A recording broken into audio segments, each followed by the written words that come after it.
Okay, you're halfway there. Day 16. Principle 8 is detach.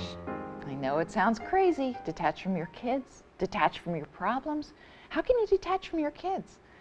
If you detach from your problems, you might feel like things will never get resolved.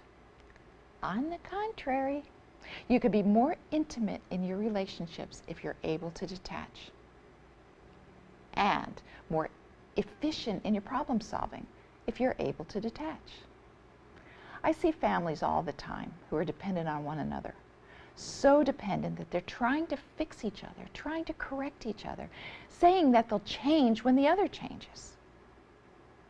Well, saying that they can only move on once another member is able to apologize, that just doesn't work. They're putting themselves at the mercy of other members of the family. They're allowing the family to control how they'll live their lives, to determine whether or not they can move on, to determine whether or not they can be happy. In cases like this, no one wins and no one moves on. If you're dependent on the behavior of your kids or the reaction from your partner to determine whether or not you're going to be happy or nice or kind or thoughtful or wise, then it's really given someone else way too much control of your life. By learning to detach from the emotion of the moment and the drama, and even the fear. For example, I remember when my daughter was just 8 years old. We were downstairs watching TV, probably about 10 p.m. at night, and we heard a thud and a blood-curdling scream.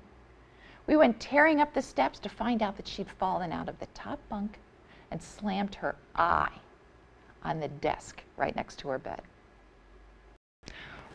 Well, you can imagine the terror that coursed through our bodies and the fear that tried to grip our minds.